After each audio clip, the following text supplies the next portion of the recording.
Good morning, ladies and gentlemen. Welcome back to the RR Show, the best show on the internet. I'm Andy, and today I am taking you onto a journey into r/EntitledParents. So grab your tea, grab your popcorn, and come with me as we dive in with our first story from u/Corto Prince. I just wanted to be a kid.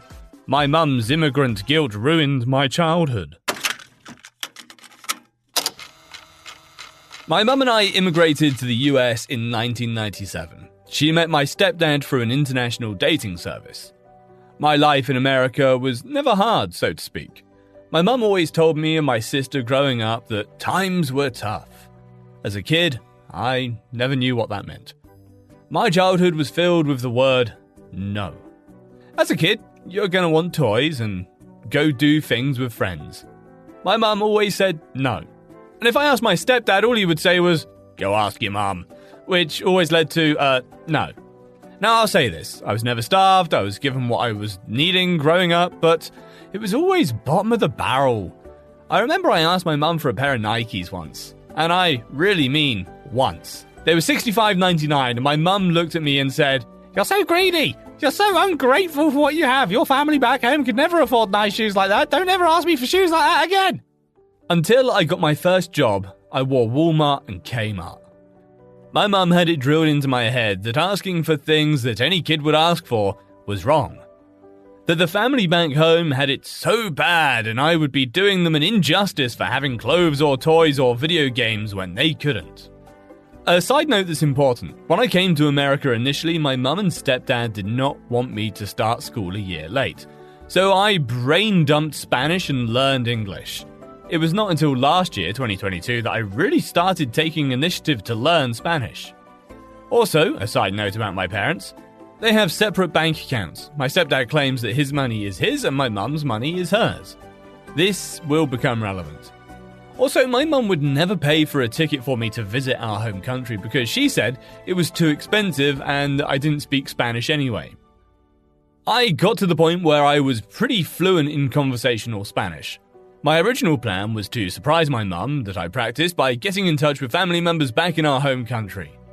I was talking to one of my cousins and I asked her how her day was. She said it was okay, but she was waiting for the wire from my mum. At first, I thought that was some sort of slang that I was not familiar with, so I asked her to clarify what she meant. She tells me that they was waiting for my mum to send $800 down to them and that they were waiting at a Western Union for her MoneyGram to come in. At first, I'm thinking something is wrong. I offer to help. My cousin says, "No, your mum does this every month." I asked again if something was wrong. My cousin said, "No." So then I asked how long my mum had been doing this. She said since 1999. I asked her, is it always $800? And my cousin explained that every month is a little different, but it's always been $600 a month. I said, all right, and called my mum. I told her that our cousin told me about the money you've been sending down there every month since 1999. She said, yeah, it's for your grandmother's medicine. I called her out. No, it's not. You send them money because you feel guilty about living in America and they can't. So you send them money every month and they spend it on the same things you've told me I wasn't allowed to because I was greedy. I told her that during that conversation I asked my cousin what type of clothes and shoes they wear. They said all the brand names that I was never allowed to look at. They took vacations on my mum's dime to Brazil, Peru and Puerto Rico, while I missed every single school field trip that required money. I got a job at 14 so I could help with groceries and buy my own clothes because I felt that I was costing my mum too much money. I explained that according to them, she would send at least $600 a month down there. That would mean she'd spent over $170K. I told her she could have helped me and my sister get through college, but instead, we had to take the student loan route. I asked her this question. Is the reason you never bought me and my sister tickets to go visit was because you didn't want us to see the truth? Her reply, I brought you to America. You had it better than all of them. You're just ungrateful. I said, no, I just don't feel guilty about being here. If they really wanted to come here, they should have used the $170K you sent them. If you've made it this far, you might be wondering where my stepdad is in all this. His belief is if the conversation is about money, then it's not his problem. It was never about the clothes or shoes. I just felt betrayed because I wanted to experience what other kids around me experienced. Not everything, but something. As a kid, I was made to feel terrible for wanting anything because I supposedly had it better. I handed my mum my paycheck for years, thinking times were just too tough, just to find out I had nothing to feel guilty about. I feel like my childhood was taken away from me because I wanted all the things a normal kid asked for. Our next story is from Long Lost Neverland. Mother lets kids crawl over our table and ruin our date. So, me and my boyfriend went out for the day, and we went for a nice long walk, had ice cream, and then decided we would go to a nice pub around the corner for some lunch. We got there, and it was busy. Loads of kids were there, so we got a table round the corner where it was empty. We ordered our food, and all of a sudden, some random kid came around the corner and comes over to us and started trying to climb on me, which I told him no. Then he started crawling under our table and all over our feet. I was like, what the hell? Expecting someone to collect him, which they didn't. I just kept seeing some random woman peering round the corner. Anyway, our food came and this kid got a chair, pulled it to our table and started trying to put his creepy hands on our plates to grab at our food, and crying when I told him no. He then started shaking the table, knocking my drink over. So I got annoyed and asked the bar who the parents were. Turned out it was the woman who kept looking round the corner, so she knew he was bothering us. So I went over there and told her to get him. Said he was ruining our food. Said she needs to buy him some food because he's bloody hungry. And she said, I was a selfish bitch for not giving a child food? Her child? How is that my responsibility? Anyway, she came and got him, muttered something under her breath and walked away, only for the little horror to return seconds later trying to climb on us again. I had enough and said I wanted to leave and just go home. And as we were leaving, the kid's mother waved to us and said, bye, see you soon. What the fuck? We're a young childless couple trying to enjoy our child-free life. I really don't need someone else's kid ruining my day. What's the point of taking him out if she doesn't look after him?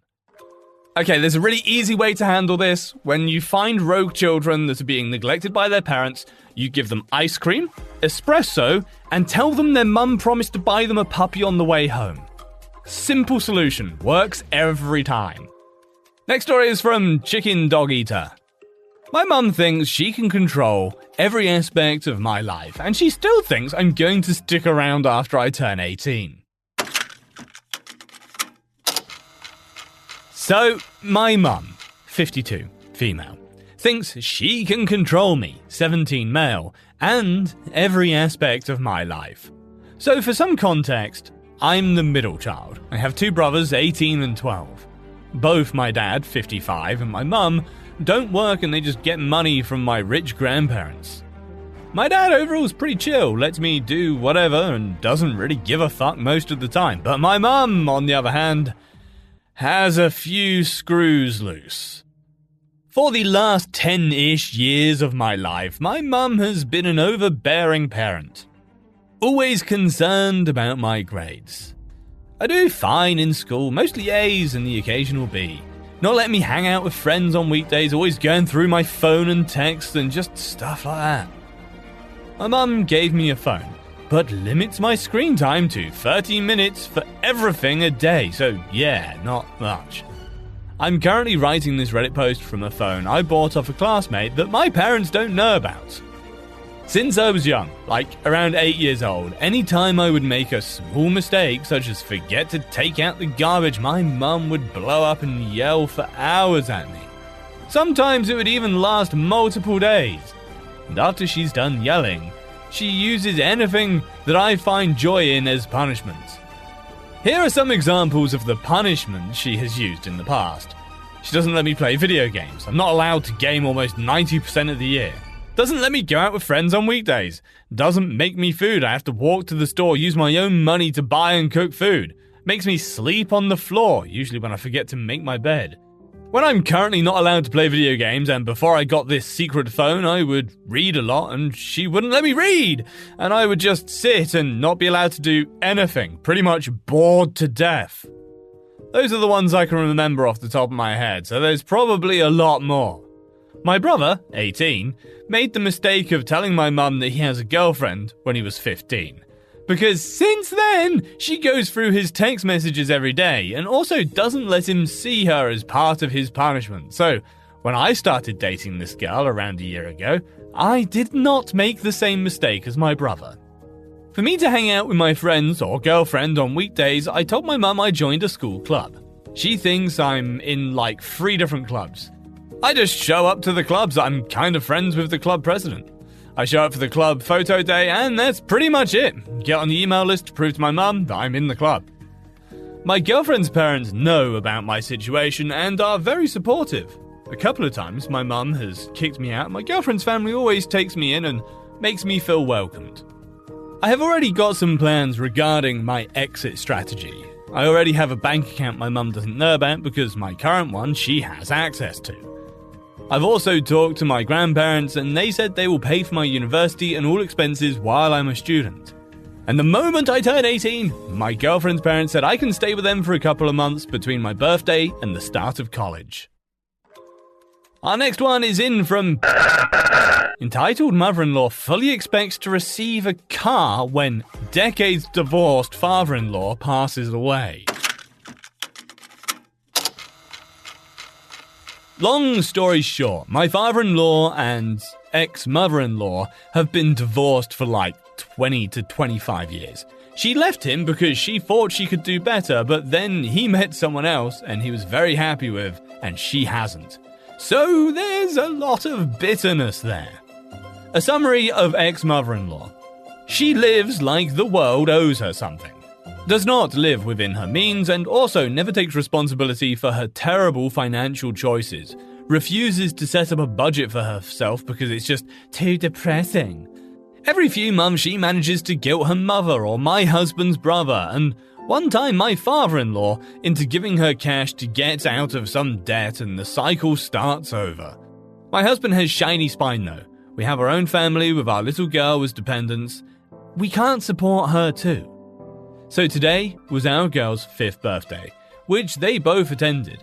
At one point, all the kids and parents were out of the party room and it was just my husband, ex-mother-in-law and father-in-law.